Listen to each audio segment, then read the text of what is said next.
සුබ දවසක් හැමෝටම. මාව බලාගෙන ඉන්න නුඹටයි මම මේ කතා කරන්නේ. ඔබලට පේනව නේද රටේ මේ වෙන විපත්ති? ඇයි මේ විපත්ති මෙහෙම වෙන්නේ?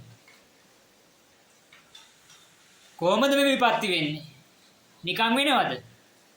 හිතුමනාපෙට වෙනවද? නෑ යකුනේ. අපි නුඹලා හැම කෙනෙක්ම කරන පව්වල විපාක දැන් ලැබිලා තියෙන්නේ. අම්මා තාත්තා මරණව නම් ආගම දහමට අනුව හැසිරෙන්නේ නැත්තම්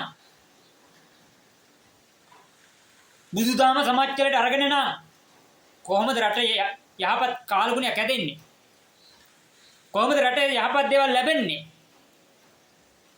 කොහොමද රටේ ආර්ථිකයක් හැදෙන්නේ?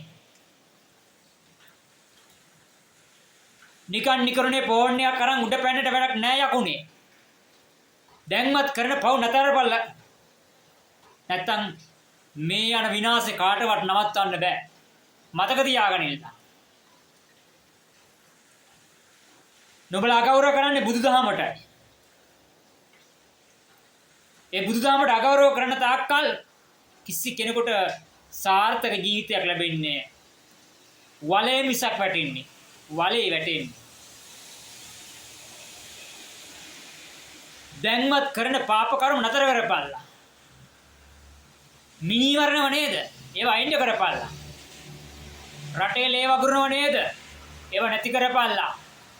මිනිස්සුනේ මිනිස්සු වගේ හිතපල්ලා. එක එක විචූර්ණ දාගෙන නැටකොට වැඩක් නැහැ. ඉස්සෙල්ලා රටේ ජාතිය ආගම දහම කියන සුරක්ෂිත වෙන දේවල් කරපල්ලා. නුඹ කුමන ආගමක වුවත් කමක් නැහැ. ඒ ආගමට කර කරපල්ලා. මිනිස්යන් වගේ හිතපල්ලා. සත්තු වගේ හිතන්න එපා. මේ සබාදහම මෙහෙම වෙන්නේ වෙන කවුරු නිසාම නෙමෙයි අපි කරපු පව් වල විපාක මේ ලැබිලා තියෙන්නේ. මතක තියාගන්න ඉන්න. සැප දැන් ටික ටික අඩු වෙලා යනවා. කරන පව් වල විපාක. බස් එකේ බුද්ධ රූපේ තියෙන්නේ ටීවී එකට වැහිලා. බුද්ධ රූපේ වහලා ටීවී එකක් දාගෙන ඒක ඉස්සරහා ගෑනු ළමයි නටනවා. පිරිමි ළමයි නටනවා. සින්දු කියනවා. ඒකට බුද්ධ රූපේ වැහිලා. බුදුදහම වහලා. බස් එකේ තියෙන බුද්ධ රූපය ඉස්සරහා කියලා ගෑනු වාඩි වෙලා ඉන්නේ. ඉතින් කොහොමද රටේ සාර්ථකත්වයක් එන්නේ? මාව නරඹන උඹලට මම මේ කතා කරන්නේ.